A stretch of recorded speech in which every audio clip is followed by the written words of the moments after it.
কেউ যদি কারো মনে অন্যায়ভাবে আঘাত দেয়, নবী বলছেন সে আমার উম্মত নয়। কেউ যদি কারো সম্পদ অন্যায়ভাবে দখল করে নেয়, সে আমার উম্মত নয়। আমি বলতে থাকবো, আপনারা শুধু শব্দের ওজনগুলোকে একটু খেয়াল করবেন।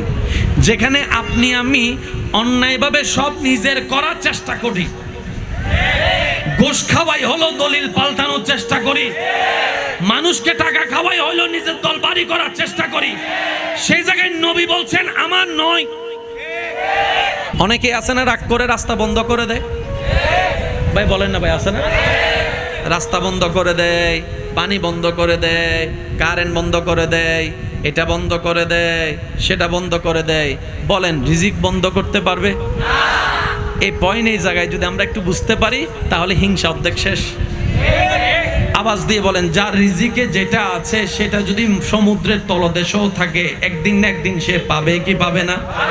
আর রিজিকে যদি না থাকে, চোখের সামনে হাতের নাগালে থাকলো, সে কখনো পাবে?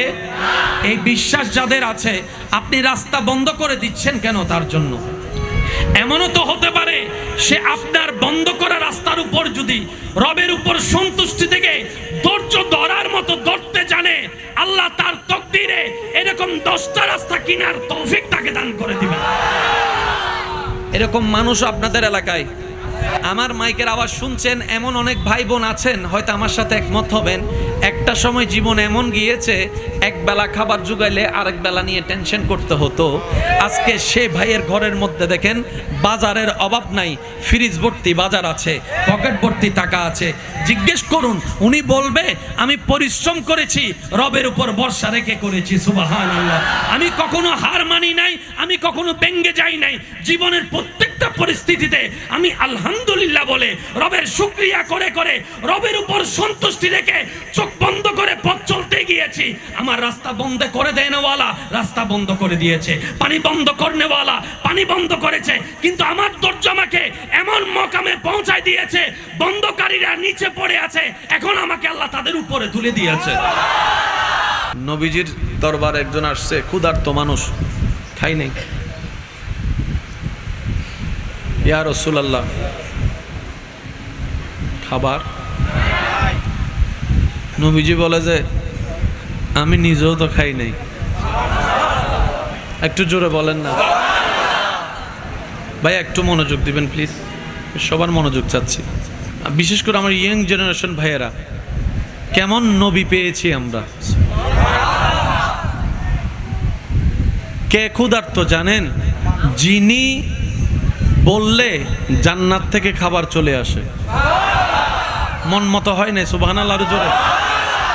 যেই নবী জবান খুললেই জান্নাত থেকে খাবার চলে আসবে, সেই নবী ক্ষুধার্ত। ওই বেদুইন বলে যে ইয়া রাসূলুল্লাহ প্রচন্ড ক্ষুধা লাগছে। নবীজি আওয়াজ দিলেন ঘরের মধ্যে কিছু আছে কিনা। ঘর থেকে খেজুর আনলো একটা। কয়টা খেজুর আছে? কার ঘরে একটা খেজুর জানেন? আল্লাহ যাকে কুল কায়নাতের সম্পদের মালিকানার চাবি দান করেছেন, ওনার ঘরে। ভাবা যায় বিষয়টা, যাকে আল্লাহ যা মন চায় তা নিতে পারবে, উনি একটা ঘরের মধ্যে খেজুর আছে। সুবহানাল্লাহ। যুবক ভাইরা, আমি যে দিকে আপনাদেরকে নিতে চাচ্ছি একটু খেয়াল করেন। নবীজি ওই খেজুরটা ওনাকে দিলেন। আর একটু জোরে। উনি খেজুরটা নিয়ে চোখের পানি ছেড়ে নবীকে দিয়ে বলে, ইয়া রাসূলুল্লাহ আপনিও তো কিছু খান নাই, আপনি খান। নবী বলে যে আপনি খান। উনি বলে আপনি খান। তো নবী রাহমাতুল্লিল আলামিন একটুখানি খেলেন। একটুখানি খাওয়ার পরে ওনাকে দিলেন। উনি ওটা খেলেন। খাওয়ার পরে উনি বলে, কি খেজুর খেলাম, একটা মাত্র খেজুর, কিন্তু এমনভাবে পেট ভর্তি হয়েছে, আমার কয়েকদিন আর বেশি খাবার প্রয়োজনই হয় না। আপনাদের জানা আছে সে সাহাবার খেজুরের থলির কথা। নবী যেখানে দোয়া করে দিয়েছেন, দীর্ঘ অনেক বছর চোখ বন্ধ করে হাত ঢুকাতো, ওখান থেকে যা উঠতো দিতে থাকতো। থলির মধ্যে খাজুর কখনো শেষ হয় নাই। সুবহানাল্লাহ। সকলেরই জানা আছে আবু হুরায়রা রাদিয়াল্লাহু তাআলা আনহু সেই দুধের ঘটনা। এক গ্লাস দুধ, ক্ষুধার্ত 70 জন, 71 জন, 72 জন। নবীজির দরবারে যখন হাদিয়া এক গ্লাস দুধ আসলো, নবীজি বললেন, আবু হুরায়রা তুমিও ক্ষুধার্ত, আমিও ক্ষুধার্ত, তবে আমার কিছু আশেক পাগল আসহাবে সুফফা ওখানে ক্ষুধার্ত হয়ে পড়ে আছে, একটু তাদেরকে দিয়ে আসো। আবু হুরায়রা রাদিয়াল্লাহু তাআলা একবারও চিন্তা করলেন নাই 70 জন মানুষ এক গ্লাস দুধ দিয়ে, 70 জন মানুষের এক গ্লাস দুধ দিয়ে কেমনে কি হবে, কার কয়জনের পেট ভরবে, চিন্তা করে নাই। নবী হুকুম দিতে দেরি, আবু হুরায়রা রাদিয়াল্লাহু তাআলা যাইতে দেরি করে নাই, যাইতে দেরি করে নাই। আমরা কল্পনার জগতে প্রশ্ন করলাম, 70 জন ক্ষুধার্ত, একটা গ্লাস দুধ, হাউ ক্যান পসিবল? এটা তো কোনোভাবেই সম্ভবপর নয়। একডুক একডুক খেলেও তো 70 জন এক গ্লাস দিয়ে কভার হয় না। আবু হুরায়রা রাদিয়াল্লাহু তাআলা বলেন, আমি সেদিকে তাকাচ্ছি না যেদিকে তোমরা তাকাচ্ছ, আমি আবু হুরায়রা তাকাচ্ছি আমার নবীর হুকুমের দিকে, আমার নবীর আদেশের দিকে। আমার এত কিছু চিন্তা করার দরকার নাই, কারণ আমি আবু হুরায়রা জানি, ওয়ামা ইউনতিকু আনিল হাওয়ায়ে ইন হুয়া ইল্লা ওয়াহয়ুন ইউহা। আমার নবী আল্লাহর হুকুম ছাড়া একটা কথাও বলে না, একটা কথাও বলে না। আল্লাহ হুকুম দিয়েছেন, নবী বলেছেন, সুতরাং বরকত দেনওয়ালা আল্লাহ, আমার চিন্তা করার দরকার নাই। নবী আদেশ দিয়েছেন, আবু হুরায়রা এক গ্লাস দুধ নিয়ে যাও। আমি গেলাম, খাওয়াতেই শুরু করলাম। আল্লাহর কাছে বান্দা যত চাইতে থাকে, রব্বুল আলামিন তত বেশি খুশি হতে থাকে। কিন্তু এখানে একটা কথা আমাদের মনে রাখতে হবে, শ্রদ্ধার সাথে বলি, অনেক সময় দেখবেন রব্বুল আলামিন আমাদের চাওয়া দোয়াটাকে আল্লাহ আমাদেরকে দান করেন না। আমরা যা চাই আল্লাহ আমাদেরকে দেন না। মনে রাখবেন, উম্মতে রাসূলের কোনো দোয়া বিফলে যায় না। আর একটু জোরে বলি, রব্বুল আলামিন দোয়াটাকে সেভাবেই কবুল করলে আমাদের জন্য কল্যাণ হয়ে যাবে। হয়তো আপনি যা চাচ্ছেন রব্বুল আলামিন দিয়ে দিবেন, হয়তো আপনি যা চাচ্ছেন তার চাইতে বেটার দেওয়ার জন্য রব্বুল আলামিন রেখে দিবেন। আর না হয় যদি সে দোয়া ঝুলন্ত থেকে কবুল না হয়ে, পূরণ না হয়ে দরখাস্ত আপনি মৃত্যুবরণ করে হাসরে যান, ওই জমানো দোয়ার বদলতে আল্লাহ তাআলা আপনার সেখানে নসিব পাল্টাই দিবেন জাহান্নামী থেকে জান্নাতে। আর একটু জোরে বলেন না। নবী রাহমাতুল লিল আলামিন হাদিসে পাকে ঘোষণা দিচ্ছেন, যার একটি কন্যা তার জন্য একটি জান্নাত, যার দুইটি কন্যা তার জন্য দুইটি জান্নাত। তোমরা মেয়ের বাবাকে গালি দিও না, আমি মুস্তাফা একজন মেয়ের বাবা, আমি মুস্তাফা একজন মেয়ের বাবা। নবীর হাদিস শুনে সবার অন্তরে এমন অলৌকিক তুফান সৃষ্টি হয়ে গেল, যেই সমাজের বাবারা নিজের কন্যা সন্তানকে, আজকে সেই বাবারা কন্যা সন্তানকে বুকের মধ্যে নিয়ে গালে চুমু খাচ্ছে, কপালে চুমু খাচ্ছে। সুবহানাল্লাহ। হাজার ব্যস্ততার ভিতরে অফিস আদালতে বিদেশ থেকে ভিডিও কল দিয়ে বউকে প্রথমে বলে, আমার রাজকন্যাকে দেখাও, আমার মেয়েকে দেখাও। সুবহানাল্লাহ বলে না। মামারা বাগ্নির জন্য পাগল হয়ে আছে, চাচারা বাতিজির জন্য পাগল হয়ে আছে, নিজের ভাইয়ের ছেলেকে, ভাইয়ের মেয়েকে নিজের মেয়ের মতো ভালোবাসা শুরু করেছে। এত ভালোবাসতে বাসতে একদিন যখন সুন্নতের নিয়ম অনুযায়ী সে মেয়েকে বিবাহের মাধ্যমে অন্যের হাতে যখন তুলে দিতে হচ্ছে, এক কোনায় দাঁড়িয়ে বাবা চোখ থেকে পানি ফেলতেছে। সুবহানাল্লাহ। একদিকে দাঁড়িয়ে ভাই চোখের পানি ফেলছে, বড় ভাইয়ের চোখের পানি, ছোট ভাইয়ের চোখের পানি, চাচার চোখের পানি। কিরে পুরুষ জাতি মেয়ের জন্য এত ভালোবাসা শিখলা কিভাবে? নবী মুস্তাফা রাহমাতুল লিল আলামিন শিখিয়ে দিয়েছেন। আল্লাহু আকবার।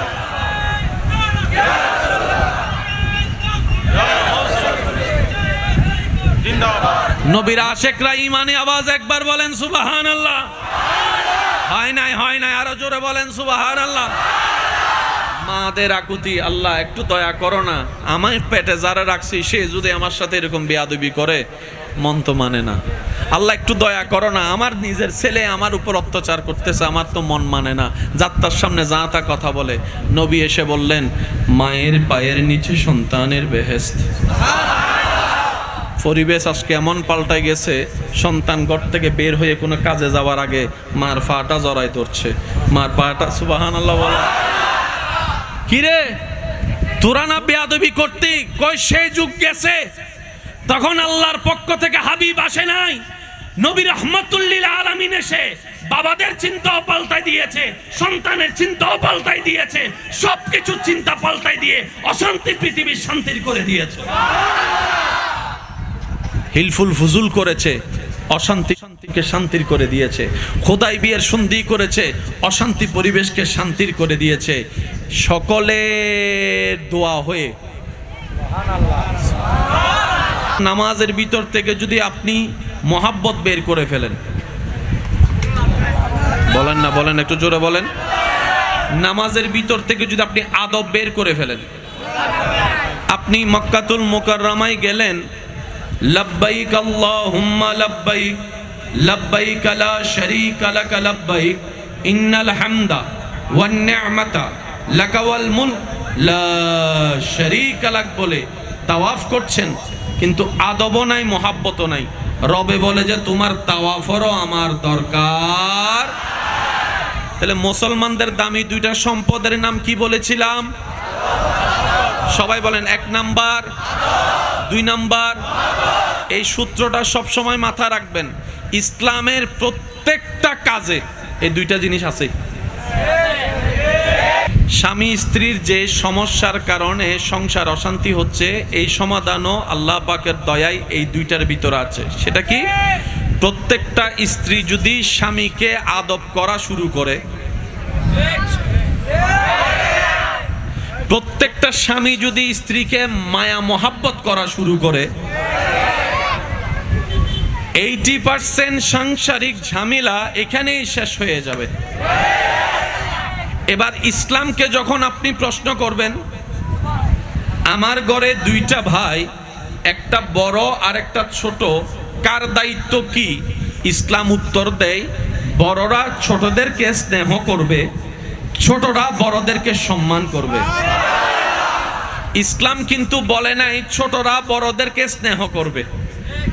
ইসলাম বলছে বড়রা ছোটদেরকে স্নেহ করবে। একটু কষ্ট করে উত্তরটা দিবেন, বড়রা ছোটদেরকে স্নেহ করবে, ছোটরা বড়দেরকে। আপনি যদি ঠান্ডা মাথায় খেয়াল করেন, দেখবেন ছোটরা সবসময় আদর খোঁজে। একটু জোরে বলেন না। এটা আপনার বাগিনা হোক, আপনার বাগনি হোক, আপনার বাইস্তা হোক, ছোট বাচ্চা সবসময় দেখবেন ছোটরা আদর খুঁজে, মায়া খুঁজে, ভালোবাসা খুঁজে। আর বড়দের অন্তরের চাহিদা হচ্ছে শ্রদ্ধা, বড়দের অন্তরের চাহিদা হচ্ছে সম্মান। এই বিষয়টা কেউ নোট না করলেও ইসলাম ঠিকই এই বিষয়ের দিকে ফোকাস দিয়ে পৃথিবীকে শান্তি করার জন্য, পৃথিবীকে শান্তিময় করার জন্য পরামর্শ দিয়ে দিলেন। বড় যারা আছো, ছোটদেরকে স্নেহ করতে থাকো, ছোটরা বড়দেরকে ইজ্জত দিতে থাকো, সম্পর্ক সুন্দর হয়ে যাবে, পরিবারও আলোকিত হয়ে যাবে, দেশটাও সুন্দর হয়ে যাবে। বলেন সুবহানাল্লাহ। আল্লাহু আকবার।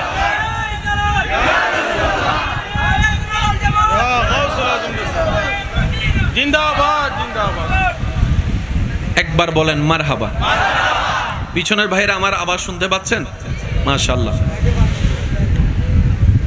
সমাধান ইসলামে দিছে কি দেয় নাই? মানি নাই আমরা। এবার বলেন দোষটা কাদের? সচরাচর স্বামীরা বয়সে বড় হয় নাকি বউরা? বলেন না ভাইয়া। যেমন আমার বাবা বয়সে বড়, আমার মা বয়সে, আপনার বাবা বয়সে, মা বয়সে। বয়সের ক্ষেত্রে অন্তরের চাহিদা হচ্ছে ছোটরা সবসময় স্নেহ খোঁজে, অর্থাৎ মাথার উপর একটা ছায়া খোঁজে। আপনি ছোট বাচ্চাদেরকে দেখবেন কোথাও খেলতে গেলে মেহমান হয়ে, মা বাবাকে দেখলে তারা দুষ্টামি একটু বলেন না রে ভাই। এটা শুধু আমার ঘরের বাচ্চা বলে কথা না, মা বাবাকে যতক্ষণ না দেখবে তাদের দুষ্টামি এক লেভেলে থাকে। কেউ বকা দিলে একটু ঠান্ডা হয়, মা বাবাকে দেখার সাথে সাথে মনে হয় যেন তাদের পাখনা গজায় গেছে। এই ছোট বাচ্চা অবস্থায় তার এই লেভেলটা আসলো কিভাবে? কারণ তার মনের মধ্যে এতটুক আশ্বস্ত আছে, আমার মা যদি সামনে থাকে, আমার বাবা যদি সামনে থাকে, অন্যের কষ্ট হলো, খারাপ লাগলো, আমাকে বকা দেওয়ার কেউ নাই, আমাকে ডাক দেওয়ার কেউ নাই, আমাকে ভয় দেখানোর মতো কেউ নাই। ছোট বাচ্চা ওইটা বুঝে। আমি কি বুঝাতে পারছি কথা? সেজন্য বলা হয় ইসলাম শান্তির ধর্ম। ধর্ম কি গরু ছাগলের জন্য না মানুষের জন্য? মানুষের জীবনের দুইটা সাইড, একটা হচ্ছে অশান্তি, একটা হচ্ছে শান্তি। মানুষের দরকার কি? আমরা যখন ছোট ছিলাম, দুপুরবেলা খাওয়া দাওয়ার করার পরে মা বাবা আমাদেরকে জোর করে কি করাইতো? একটু জোরে বলেন। ভাত খাওয়ার পরে, এটা হাদিসের নির্দেশ। সুবহানাল্লাহ জোরে বলি। আমার মাইকের আওয়াজ যাচ্ছে, যতদূর পর্যন্ত আমার ভাই বোন যদি শুনে থাকেন, যারা ডাক্তারি লাইনে পড়বেন, আগ্রহ রাখে, আমি অনুরোধ জানাবো, আপনার স্বপ্ন যা ডাক্তার, ডক্টর, পাইলট, ইঞ্জিনিয়ার হওয়ার, আল্লাহ আপনার স্বপ্নকে পূরণ করুক, আমরা দোয়া করি। তবে আবদার রাখবো, কোরআনটাকে একটু মনের চোখ দিয়ে পড়ার চেষ্টা করবেন, নবীর জীবনীকে একটু মনের ভালোবাসা দিয়ে গবেষণা করার চেষ্টা করবেন। আপনার গর্বে অন্তর বড় হয়ে যাবে। আল্লাহ তাআলা আমাদেরকে এমন একটা ধর্ম দিয়েছে, যে ধর্মের চাইতে শ্রেষ্ঠ কোনো ধর্ম নাই। এমন একটা কোরআন দিয়েছে, যে কিতাবের উপর কোনো কিতাব নাই। এমন একজন নবী দিয়েছে, যেই নবীর উপরে দামি কোনো নবী নাই, রাসূলুল্লাহ। আল্লাহু আকবার। রিসালা হারা গাসিয়া শাহনশাহ মদিনা শাহনশাহ সিরিকুল আহলে সুন্নাত ওয়াল জামাত। আল্লাহর প্রেমিকরা একবার বলেন সুবহানাল্লাহ। বাজার একটা খাবার পাওয়া যায়, কালো জিরা, যেটাকে বলা হয় মরণ ছাড়া সব রোগের, সবাই বলেন মরণ ছাড়া সব রোগের। কালো জিরার দাম কি বেশি না কম? ভালো জিনিসের দাম এমনই হয়। সেজন্য লিভার নষ্ট করে ফেলে, পেট নষ্ট করে ফেলে, মাথা নষ্ট করে ফেলে, ব্রেন নষ্ট করে ফেলে, শাশুড়িরে খালা ডাকার মতো সেই মদ যাইয়া কিনে খাইতে হয়। আর শক্তিসর উপকারী দুধটা যিনি বিক্রি করে, মানুষের ঘরের দুয়ারে দুয়ারে গিয়ে ভিক্ষুকের মতো দুধ বিক্রি করতে হয়। আমাদের অধপতন এই জায়গায় হয়েছে। তাহলে ইসলামে এমন কোনো বিষয় নাই যেটা জানাই দেওয়া। এইডস নামক একটা রোগ আপনারা শুনছেন, বলেন না ভাইয়া? যেই কারণে এইডস নামক রোগ পৃথিবীতে দেখা দিয়েছে, তন্মধ্যে একটা কারণ হচ্ছে অবৈধ মেলামেশার কারণে। এই পর্যন্ত কোনোদিন স্বামী স্ত্রীর মাধ্যমে এইডস প্রচার হয়েছে শুনেছেন? আমি সবার উত্তর চাচ্ছি। স্বামী স্ত্রীর বৈধ সম্পর্কে কখনো এইডস প্রকাশ হয়েছে শুনেছেন? তো ওইটাও সম্পর্ক, এটাও সম্পর্ক, পার্থক্য কি? বলে যে উত্তর একটাই, একটাতে আল্লাহ নারাজ, আর একটাতে আল্লাহ খুশি আছে। রব যেটাতে খুশি থাকবে, সেই পাথরও যদি আপনি পান, আপনার মতো ভাগ্যবান আর কেউ নাই। কারণ রবের সন্তুষ্টির পাথরের মধ্যে ফুল একদিন ফুটবেই ফুটবে। কথা বলেন ঠিক কিনা? রব রাজি, সব রাজি। আর রব্বুল আলামিন যদি নারাজ থাকে, আপনি স্বর্ণদল্য ছাই হয়ে যেতেই হবে, এটাই বাস্তব। আসুন আমরা একটু ইন্নাদ্দীনা ইনদাল্লাহিল ইসলামটাকে একটু বোঝার চেষ্টা করি। রব্বুল আলামিন বিশ্ববাসী যখন অশান্তিতে আত্মহারা, চতুর্দিকে অশান্তি, যুবক ভাই একটু মনোযোগ দিবেন। ইসলাম যতটুক জানার ধর্ম, তার চাইতে চমৎকার ইসলাম বোঝার ধর্ম। ইসলাম আপনি যত বুঝতে পারবেন, ইসলামের প্রতি আপনার প্রেম বেড়ে যাবে, আপনার ব্রেন খুলে যাবে, মনের চোখও খুলে যাবে আল্লাহ চাইলে। চতুর্দিকে অশান্তি, মায়া নাই, মমতা নাই, নীতি নাই, সত্য কথা নাই, ভালোবাসা নাই। আছে কি? মারামারি, গালাগালি, হানাহানি, অন্যায়, অত্যাচার, জুলুম, অশান্তি, পাঁচজন মিলে যে শান্তিতে ভাত খাবে সেই সুযোগ শান্তি, একটু জোরে বলেন, সুযোগ শান্তি। মানুষের মতো শ্রেষ্ঠ জীবকে টাকার বিনিময়ে গোলাম করে কাজ করানো হতো। যে যাকে কিন্তু ইচ্ছা মতো পিটাইলেও কেউ পক্ষে নিয়ে বিচার করতে আসতো না। এবার গোলামদের মানুষ তো হাজার হলো, গোলামদের সেই কষ্ট তিক্ততা সইতে না পেরে মনে মনে সৃষ্টিকর্তার দরবারে আরজি জানায়, ও আমার সৃষ্টিকর্তা, একটু দয়া করো, একটু মেহেরবানি করো, মনোযোগ, একটু মেহেরবানি করো, একটু দয়া করো। আমি গোলাম হলেও তো মানুষ, আমারও তো একটা শরীর আছে, আমারও তো একটা স্বপ্ন আছে, আমারও তো বাঁচার অধিকার আছে। এ সৃষ্টিকর্তা আমাকে এমন পরিবেশ, যে পরিবেশ আমি টিকতে পারছি না, হে সৃষ্টিকর্তা তোমার দয়া কামনা করছি, একটা সুযোগ করে দাও যেন আমরা গোলামরাও গোলামি থেকে মুক্ত হয়ে আমরা যেন শান্তির জীবন, ইজ্জতের জীবন পেতে পারি। আর একটু জোরে বলেন সুবহানাল্লাহ। গোলামদের মনের আকুতি, ছোট্ট ছোট্ট মেয়েদেরকে বাবারা দিয়ে দিচ্ছে, কথা বলেন ঠিক কিনা? যেখানে বাবার কলিজার টুকরা কন্যা সন্তান, এমন পরিবেশ বাবা মেয়ে সন্তানের দিকে তাকাচ্ছে না, সে ছোট্ট ছোট্ট মেয়েদের ফরিয়াদ রব্বুল আলামিনের কাছে, ওগো আল্লাহ দয়া করে এমন একটা রহমত পাঠাও যেন বাবাদের অন্তরে কন্যাদের জন্য ভালোবাসা সৃষ্টি হয়ে যায়। মেয়েদের মনের আকুতি, এদিকে মারা রবের কাছে ফরিয়াদ করে, হে আল্লাহ দয়া করে এমন একটা রহমত করো যেন আমার সন্তান আমাকে সম্মান করে, আমার সন্তান আমাকে মায়া করে, আমার সন্তান যেন আমাকে মহাব্বত করে। মাদের আকুতি, গোলামদের আকুতি, বাচ্চাদের আকুতি, সত্য কথার আকুতি, নীতির আকুতি, জমিনের আকুতি, আসমানের আকুতি, আকাশের আকুতি, সমস্ত অশান্তিময় পৃথিবীর আকুতির বিপরীতে, জুলুমের বিপরীতে, অন্ধকারের বিপরীতে, অশান্তির বিপরীতে শান্তি হওয়ার জন্য, করার জন্য সবার দোয়া কবুল করে আল্লাহ তাআলা যাকে আল্লাহর পক্ষ থেকে শান্তি বানিয়ে পাঠিয়েছেন তিনিই আপনার আমার নবী রাহমাতুল লিল আলামিন। আরেকটু জোরে। ছোট ছোট বাচ্চাদের মনে চাওয়া কি ছিল? আল্লাহ একটা রাস্তা করো যেন বাবাদের চিন্তা পাল্টায়, এটাই তো চাওয়া ছিল। আল্লাহ এমন একটা রাস্তা করো, আমরা তো কবরে চলে যাচ্ছি, আমাদের পরবর্তী মেয়েরা যেন কবরে না যায়, এরকম একটা রাস্তা তুমি করে দাও। আল্লাহর পক্ষ থেকে আপনার আমার নবী আসলেন, নবী এসে সময় সুযোগে রবের হুকুমে এমন একটা কথা বললেন, সবার চিন্তা পাল্টাই গেলেন, সবার চিন্তা পাল্টাই গেলেন। সুবহানাল্লাহ। নবী রাহমাতুল লিল আলামিন হাদিসে পাকে ঘোষণা দিচ্ছেন, যার একটি কন্যা তার জন্য একটি জান্নাত, যার দুইটি কন্যা তার জন্য দুইটি জান্নাত। তোমরা মেয়ের বাবাকে গালি দিও না, আমি মুস্তাফা একজন মেয়ের বাবা, আমি মুস্তাফা একজন মেয়ের বাবা। নবীর হাদিস শুনে সবার অন্তরে এমন অলৌকিক তুফান সৃষ্টি হয়ে গেল, যেই সমাজের বাবারা নিজের কন্যা সন্তানকে,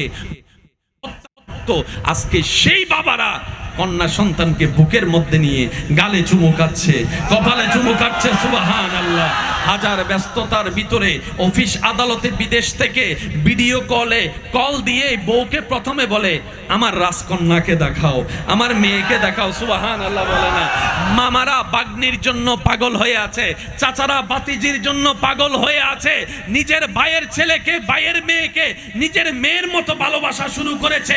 এত ভালোবাসতে বাসতে একদিন যখন সুন্নতের নিয়ম অনুযায়ী সে মেয়েকে বিবাহের মাধ্যমে অন্যের হাতে যখন তুলে দিতে হচ্ছে, এক কোনায় দাঁড়িয়ে বাবা চোখ থেকে পানি ফেলতেছে। সুবহানাল্লাহ। একদিকে দাঁড়িয়ে ভাই চোখের পানি ফেলছে, বড় ভাইয়ের চোখের পানি, ছোট ভাইয়ের চোখের পানি, চাচার চোখের পানি। কিরে পুরুষ জাতি মেয়ের জন্য এত ভালোবাসা শিখলা কিভাবে? নবী মুস্তাফা রাহমাতুল লিল আলামিন শিখিয়ে দিয়েছেন। আল্লাহু আকবার।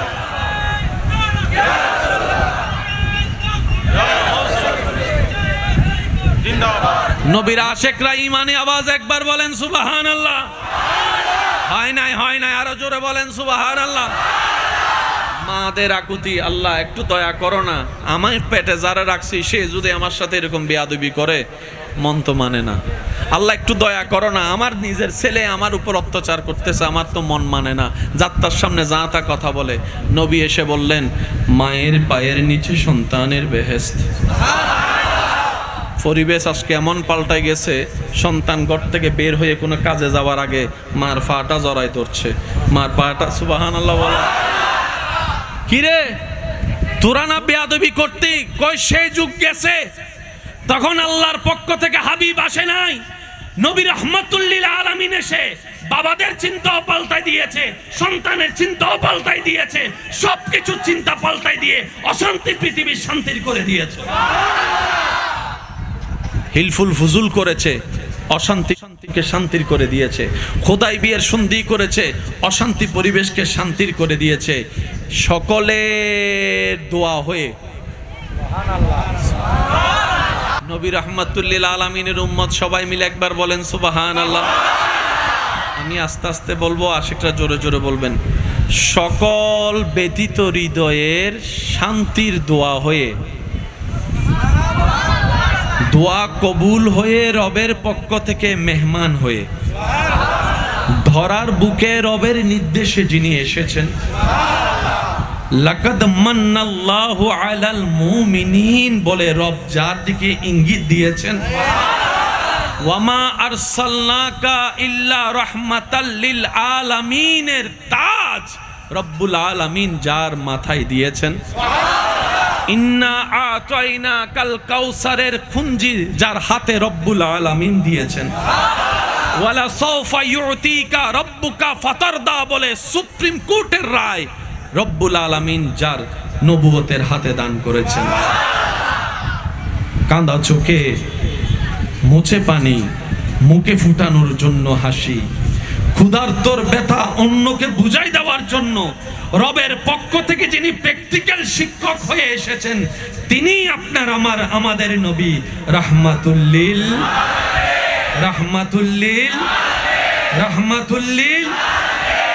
रहमत वाला आया नबी है, रहमत वाला आया नबी है, धूम मची है, धूम मची है। ওই নবীটা ভাইয়া কাদের নবী? সবাই একটু প্রাউড ফিল করে বলেন না, কারণ আমাদের এবং আমার শব্দের ভিতরে বড় মজা আছে। এটা আমাদের দেশ, এটা আমার মা, এটা আমার মোবাইল। আমার এবং আমাদের শব্দের মধ্যে দিলের সাথে একটা বড়, একটু বলেন না ভাইয়া। বাংলাদেশকে আমরা এমনি ইচ্ছা মতো, কিন্তু বিদেশ যাওয়ার পরে যদি অন্য দেশের মানুষ আমাদের দেশকে সামান্যতম হেয় ঠাট্টা করে কথা বলে, প্রবাসী কোনো ভাই তাদেরকে ছাড় দেয় না, 2 পয়সার দামও দেয় না। প্রবাসী ভাইরা বলে যে আমার দেশটা আমি গালি দিব, যা মন আমি দিব, তুই দেওয়ার কে? একটু জোরে বলেন না কেন? দেশটা আমার দেশ, দেশটা আমাদের দেশ। তো আমার এবং আমাদের শব্দের ভিতরে বড় একটা চমৎকার একটা শান্তি। ছোট বাচ্চারা দেখবেন ঝগড়া করে, এ বলে আমার মা, এ বলে আমার মা, এ বলে আমার মামা, এ বলে আমার মামা। তো এই আমার এবং আমাদের শব্দটার দিকে একটু ফোকাস দিয়ে বলেন, নবী রাহমাতুল লিল আলামিন এটা কাদের নবী? আরো জোরে বলেন, কাদের নবী? বিশ্ববাসীকে শান্তির রূপরেখা যিনি দেখিয়েছেন, তিনি কাদের নবী? শান্তি কাকে বলে, শান্তি কত প্রকার ও কি কি, শান্তি কিভাবে আনতে হয়, পৃথিবীর কোন ইউনিভার্সিটি শিখাতে পারে নাই, একমাত্র আল্লাহ প্রদত্ত নবী রাহমাতুল লিল আলামিন শিখিয়ে দিয়েছেন। কষ্ট হচ্ছে আপনাদের? যুবক ভাইরা আওয়াজ দেন, বিয়ের সময় মেয়ের বাড়ি থেকে বিন্দু পরিমাণ যৌতুক নেওয়া যাবে? জিনিসপত্র তো দূরের কথা, একটা সুতা একটা চুলও নেওয়ার দরকার। আপনি আপনার সততার সাথে এগিয়ে যাবেন, রব্বুল আলামিন আপনাকে তার চাইতে বেশি দান করবেন। সেটা হবে আপনার পরিশ্রমের। আর আপনারা জানেন, পরিশ্রম করে 10 টাকা কামালে যে শান্তিটা পাওয়া যায়, ফিরি 1 লাখ টাকারও সে শান্তি 10 লাখ টাকা যদি ফ্রি পান অতটুক বরকত পাবেন না, কষ্ট করে পরিশ্রম করে 2000 টাকা ইনকাম করলে যতটুক বরকত পাবেন।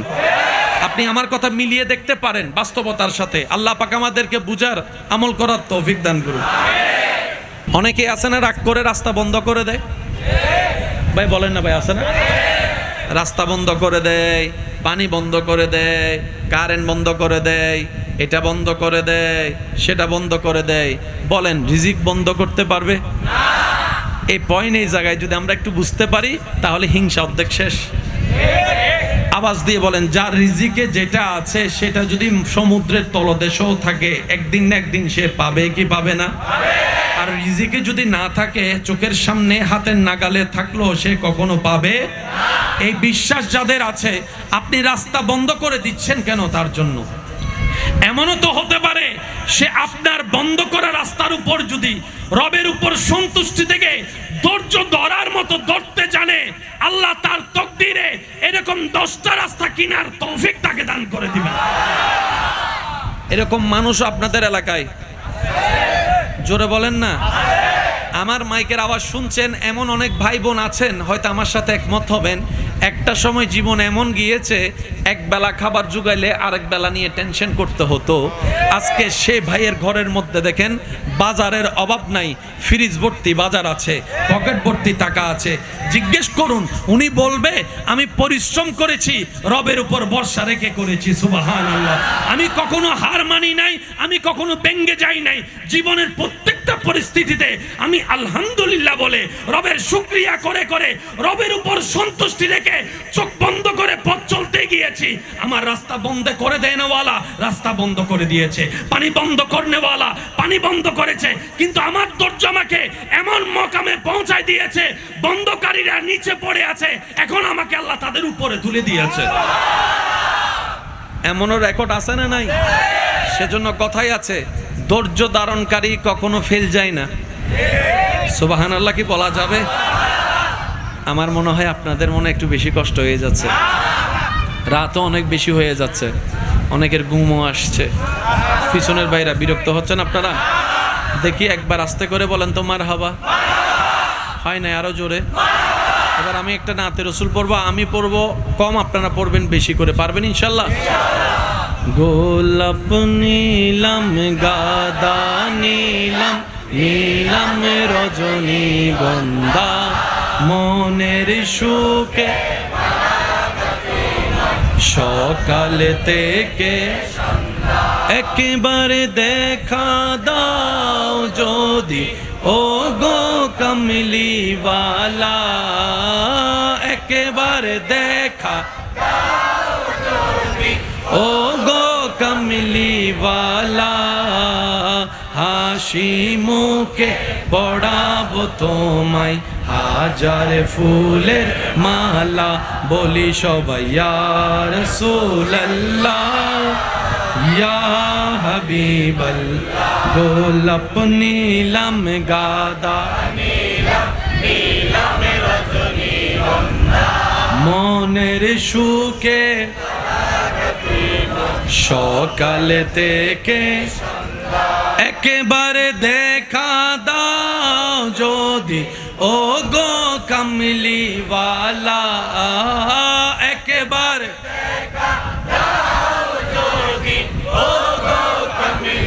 ওয়ালা, হাসি মুখে পড়াবো তোমায় হাজার ফুলের। কারো জবান যেন চুপ করে না থাকে, সবাই ঈমানি এক আওয়াজে ইয়া রাসূলুল্লাহ ইয়া হাবিবাল্লাহ, উচ্চ আওয়াজে একবার বলেন মারহাবা। নবীজির দরবারে একজন আসছে, ক্ষুধার্ত মানুষ, খাই নাই। ইয়া রাসূলুল্লাহ খাবার? নবীজি বলে যে আমি নিজেও তো খাই নাই। একটু জোরে বলেন না ভাই, একটু মনোযোগ দিবেন প্লিজ, সবার মনোযোগ চাচ্ছি। বিশেষ করে আমার ইয়াং জেনারেশন ভাইয়েরা, কেমন নবী পেয়েছি আমরা। কে ক্ষুধার্ত জানেন? যিনি বললে জান্নাত থেকে খাবার চলে আসে। মন মতো হয় না সুবহানাল্লাহর জোরে। যেই নবী জবান খুললেই জান্নাত থেকে খাবার চলে আসবে, সেই নবী ক্ষুধার্ত। ওই বেদুইন বলে যে ইয়া রাসূলুল্লাহ প্রচন্ড ক্ষুধা লাগছে। নবীজি আওয়াজ দিলেন ঘরের মধ্যে কিছু আছে কিনা। ঘর থেকে খেজুর আনলো একটা। কয়টা খেজুর আছে? কার ঘরে একটা খেজুর জানেন? আল্লাহ যাকে কুল কায়নাতের সম্পদের মালিকানার চাবি দান করেছেন ওনার ঘরে। ভাবা যায় বিষয়টা, যাকে আল্লাহ যা মন চায় তা নিতে পারবে, উনি একটা ঘরের মধ্যে খেজুর আছে। সুবহানাল্লাহ। যুবক ভাইরা, আমি যে দিকে আপনাদেরকে নিতে চাচ্ছি একটু খেয়াল করেন। নবীজি ওই খেজুরটা ওনাকে দিলেন, আর একটু জোরে। উনি খেজুরটা নিয়ে চোখের পানি ছেড়ে নবীকে দিয়ে বলে, ইয়া রাসূলুল্লাহ আপনিও তো কিছু খান নাই, আপনি খান। নবী বলে যে আপনি খান, উনি বলে আপনি খান। তো নবী রাহমাতুল্লিল আলামিন একটুখানি খেলেন, একটুখানি খাওয়ার পরে ওনাকে দিলেন। উনি ওটা খেলেন, খাওয়ার পরে উনি বলে কি খেজুর খেলাম, একটা মাত্র খেজুর, কিন্তু এমনভাবে পেট ভর্তি হয়েছে আমার কয়েকদিন আর বেশি খাবার প্রয়োজনই হয় না। আপনাদের জানা আছে সে সাহাবার খেজুরের থলির কথা, নবী যেখানে দোয়া করে দিয়েছেন দীর্ঘ অনেক বছর চোখ বন্ধ করে হাত ঢুকাতো, ওখান থেকে যা উঠতো দিতে থাকতো, থলির মধ্যে খাজুর কখনো শেষ হয় নাই। সুবহানাল্লাহ। সকলেরই জানা আছে আবু হুরায়রা রাদিয়াল্লাহু তাআলা আনহু সেই দুধের ঘটনা। এক গ্লাস দুধ, ক্ষুধার্ত 70 জন, 71 জন, 72 জন। নবীজির দরবারে যখন হাদিয়া এক গ্লাস দুধ আসলো, নবীজি বললেন আবু হুরায়রা তুমিও ক্ষুধার্ত, আমিও ক্ষুধার্ত, তবে আমার কিছু আশেক পাগল আসহাবে সুফফা ওখানে ক্ষুধার্ত হয়ে পড়ে আছে, একটু তাদেরকে দিয়ে আসো। আবু হুরায়রা রাদিয়াল্লাহু তাআলা একবারও চিন্তা করলেন নাই 70 জন মানুষ এক গ্লাস দুধ দিয়ে, 70 জন মানুষের এক গ্লাস দুধ দিয়ে কেমনে কি হবে, কার কয়জনের পেট ভরবে, চিন্তা করে নাই। নবী হুকুম দিতে দেরি, আবু হুরায়রা রাদিয়াল্লাহু তাআলা যাইতে দেরি করে নাই, যাইতে দেরি করে নাই।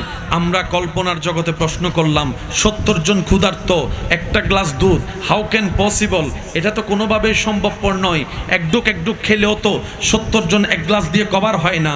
আবু হুরায়রা রাদিয়াল্লাহু তাআলা বলেন আমি সেদিকে তাকাচ্ছি না যেদিকে তোমরা তাকাচ্ছ, আমি আবু হুরায়রা তাকাচ্ছি আমার নবীর হুকুমের দিকে, আমার নবীর আদেশের দিকে। আমার এত কিছু চিন্তা করার দরকার নাই, কারণ আমি আবু হুরায়রা জানি ওয়ামা ইউনতিকু আনিল হাওয়ায়ে ইন হুয়া ইল্লা ওয়াহয়ুন ইউহা। আমার নবী আল্লাহর হুকুম ছাড়া একটা কথাও বলে না, একটা কথাও বলে না।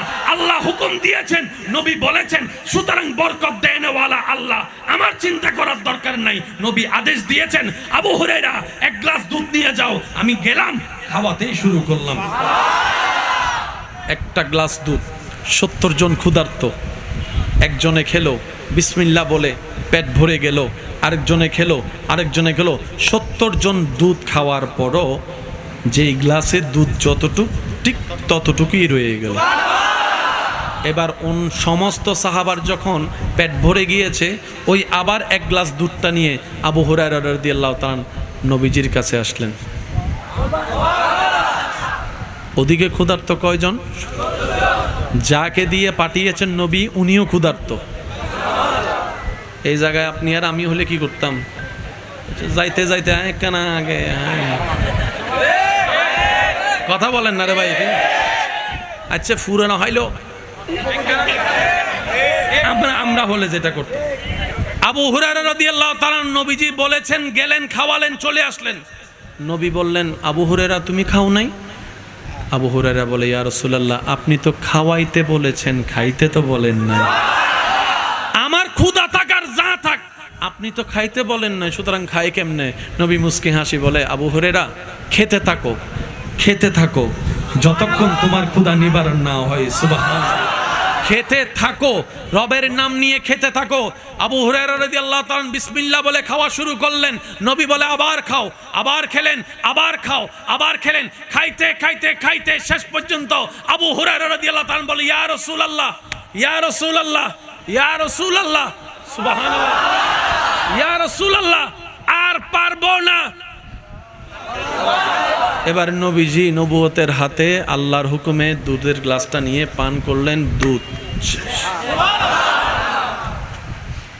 সেই নবী ক্ষুধার্ত থাকাকে পছন্দ করেছেন, সেই নবী অভাবে থাকাকে পছন্দ করেছেন, সেই নবী কষ্টে থাকাকে পছন্দ করেছেন, সেই নবী দুঃখে থাকাটা পছন্দ করেছেন, সেই নবী অত্যাচার সহ্য করেছেন, সেই নবী রাস্তা বন্ধ হওয়া সহ্য করেছেন, সেই নবী পানির তৃষ্ণা সহ্য করেছেন, সেই নবী ক্ষুধার যন্ত্রণা সহ্য করেছেন, সেই নবী নিজের বাবার জন্মভূমি ছেড়ে, নিজের জন্মভূমি ছেড়ে চলে যাওয়াটাকে উনি আপন করে নিয়েছেন। ইয়া রাসূলুল্লাহ, কেন?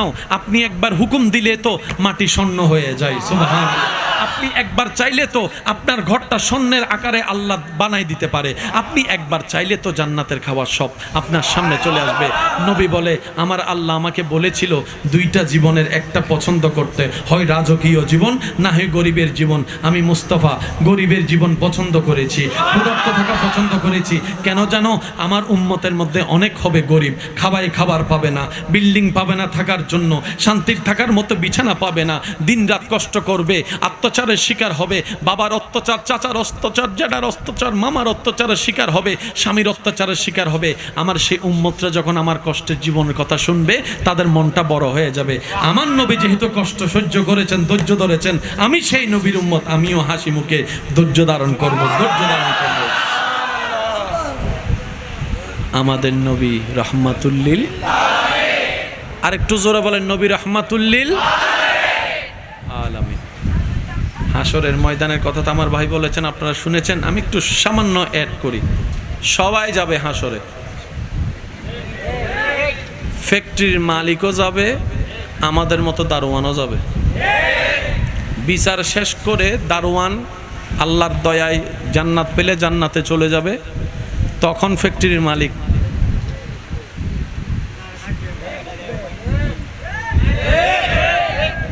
শুনিনি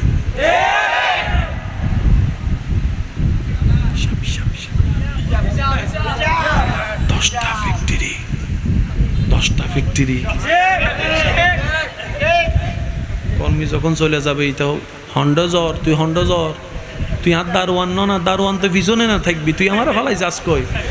তখন দারোয়ানে মুসকে হেসে বলবে, স্যার সেদিন বাঘে খাইছে, সেদিন আপনি মালিক হইয়া সবসময় আমার পিছনে রাখছেন, আজকে আমার মালিক আমাকে আপনার সামনে করে দিয়েছে।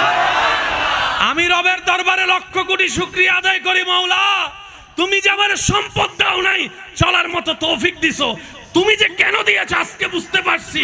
যার যত সম্পদ বেশি তার তত হিসাবও বেশি। দুনিয়ার জীবন তো 5 বছর 10 বছর এমনি শেষ। আগে তো মানুষ 80-90 বছর বাঁচত, এখন তো 20-30-40 বছর। এই তেমনি হোক যাইতে তো হবে কবরে।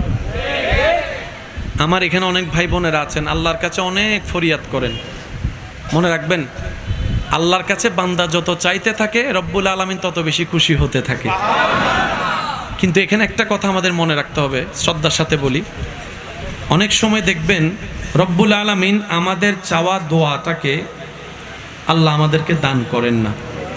আমরা যা চাই আল্লাহ আমাদেরকে দেন না। মনে রাখবেন, উম্মতের রাসূলের কোনো দোয়া বিফলে যায় না। আর একটু জোরে বলি, রব্বুল আলামিন দোয়াটাকে সেভাবেই কবুল করলে আমাদের জন্য কল্যাণ হয়ে যাবে। হয়তো আপনি যা চাচ্ছেন রব্বুল আলামিন দিয়ে দিবেন, হয়তো আপনি যা চাচ্ছেন তার চাইতে বেটার দেওয়ার জন্য রব্বুল আলামিন রেখে দিবেন। আর না হয় যদি সে দোয়া ঝুলন্ত থেকে কবুল না হয়ে, পূরণ না হয়ে দরখাস্ত আপনি মৃত্যুবরণ করে হাসরে যান, ওই জমানো দোয়ার বদলতে আল্লাহ তাআলা আপনার সেখানে নসিব পাল্টাই দিবেন জাহান্নামী থেকে জান্নাতে। আর একটু জোরে বলেন না। হাসরের ময়দানে দুনিয়াতে যাদের দোয়া কবুল হয় নাই, সেই পারপাসে রব্বুল আলামিন যখন হাসরের নিয়ামত দেওয়া শুরু করবে, তখন মানুষ জান্নাতে যাওয়ার পরে আফসোস করবে, আল্লাহ কেন যে আমার দোয়াইটা কবুল হলো, সেটা কবুল হলো, একটা দোয়াও যদি কবুল না হতো, সবগুলা যদি হাসরে পেতাম, আমার জন্য আরো বেশি সৌভাগ্যের হয়ে যেত। সেজন্য কোনো অবস্থায় মন ছোট করার দরকার। একটা কথা মনে রাখবেন, আল্লাহ যাকে যেমন রেখেছেন আলহামদুলিল্লাহ। একটু সবাই মিলে বলি, আল্লাহ তাআলা দিল আলহামদুলিল্লাহ, না দিল শেষ ভালো যার, সব ভালো তার। আওয়াজটা একটু বড় করে দেন। আল্লাহ তাআলা দিল আলহামদুলিল্লাহ, না দিল কোনো আফসোস, কোনো স্বপ্ন, কোনো চাওয়া, কোনো পাওয়া, একটাই চাওয়া হবে আজকে থেকে। সেটা কি? আল্লাহ আমরা তোমার প্রিয় বান্দা হয়ে বাঁচতে চাই। দোয়াইটা কি করা যেতে পারে? আর একটু জোরে বলেন না, দোয়াইটা করা যেতে পারে। আল্লাহ বেশি কিছু চাই না, তোমার প্রিয় বান্দা হয়ে বাঁচতে চাই, তোমার প্রিয় বান্দা হয়ে কবরে যেতে চাই, তোমার প্রিয় বান্দা হয়ে হাসরের ময়দানে উঠতে চাই। কথা বলেন ঠিক কি না? কারণ রব যখন বান্দাকে কবুল করে আপন করে প্রিয় বানিয়ে নিবে, সৃষ্টি জগৎ আল্লাহ তাআলা তার কদমের মধ্যে নিয়ে আসে। সুবহানাল্লাহ। একটু জোরে বলা যাবে? শেষ আবদারটুকু রাখবো, কালকে জুমা আছে না ভাইয়া? বলেন না আছে না? সবাই যাবেন তো ইনশাল্লাহ? কয় রাকাত? এজো হদ্দে 2 রাকাত, এজো হদ্দে 2 রাকাত। আগে কিছু আছে না? বলেন আছে না? ওই ভাই আগে কিছু আছে না? পরেও কিছু আছে না? আবার জোহরের কিছু আছে না? 2 তো অনেক দিন হয়েছে, একটু বাড়ান না। আমার অনেক ভাই আছেন ওই একামতের অপেক্ষা করে। একামত দিলে আমার মিস কল দিস আছে না? সপ্তাহে একটা দিন আমরা কি এই 20টা মিনিট দিতে পারি না ভাইয়া? 12টা 10 15 20-এর মধ্যে আজান দিয়ে দেয়।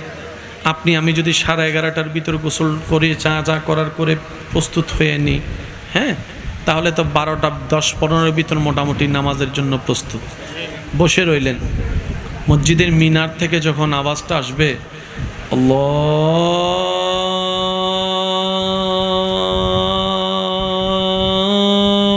আকবার, আল্লাহু আকবার, সাথে সাথে পা চলাই দিলেন মসজিদের দিকে। উত্তর দিতে থাকবেন, হাঁটতে থাকবেন, উত্তর দিতে থাকবেন, হাঁটতে থাকবেন। মসজিদে যে আগে ঢুকবে তার সওয়াবটা একটু বেশি হয়ে যায়। তো মসজিদের মধ্যে ঢুকে ওই দেওয়ালের ফিট ঠেকানোর জায়গাটা বাছাই করেন না, বুঝতে পারেন? ওই অনেকে পিলার খুঁজে, পিলার ফাঁসের জনরে বলে একামত দিলে আর ডাহাই দিস, এটা কি এগুই তার আছে না? আচ্ছা নামাতি তার আছে না? এটা কি এগু তো হতবাগে গতিতে রেন্ডে ভিতরে তো হইত না পারে। তো যখন একামত ডাক দিছে, আল্লাহু আকবার, আল্লাহু আকবার,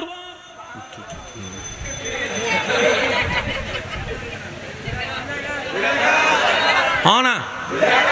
আসসালামু আলাইকুম ওয়া রাহমাতুল্লাহ, আসসালামু আলাইকুম ওয়া রাহমাতুল্লাহ। আল্লাহুম্মা জুতাইন হো, জুতা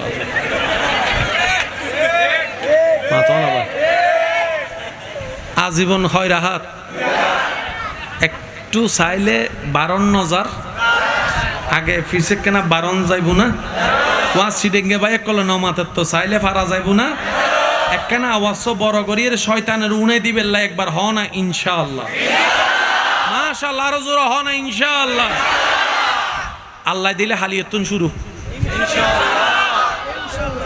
কিনলে শুরু করিব হত্যারণী শয়তানের গাল মারি বেলা করিবে দে ঢুকিবে সময় হব দে আরে গুচ্ছু ন যে আজি চাহ তুই চাহ বিদি শুধু আমি গুজ্জুম দে। তো শয়তানে কি করবে জানেন? যখন আপনার বেশি আগ্রহ নিয়ে নামাজ পড়বেন তখন দেখবেন যে ফ্যাট গুটলাবে, অজু ভাঙানোর কারণ দেখা দিবে। আপনি বুঝবেন ফ্যাট গুটলাচ্ছে না, শয়তানে গুটলাচ্ছে। মনে থাকবে ইনশাআল্লাহ? আরো জোরে বলেন ইনশাআল্লাহ। আল্লাহ আমাদের সকলকে কবুল করুক, এই কথা মাথায় রাখবেন, মনে থাকবে ইনশাআল্লাহ।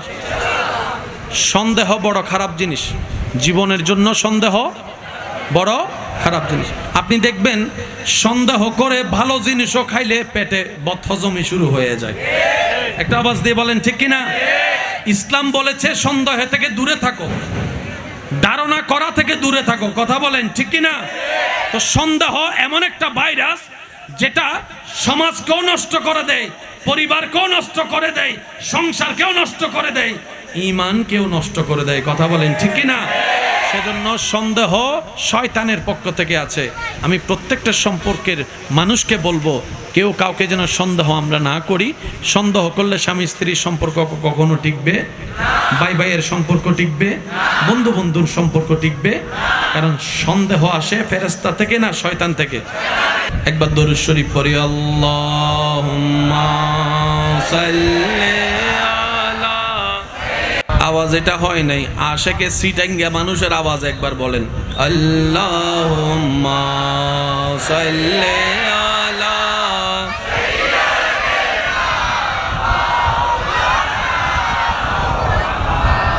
ওয়া আলা আলি সাইয়্যিদিনা। উচ্চ আওয়াজ একবার বলেন মারহাবা। আমি মূল কয়েকটা পয়েন্ট আপনাদের সমীপে রাখার চেষ্টা করব।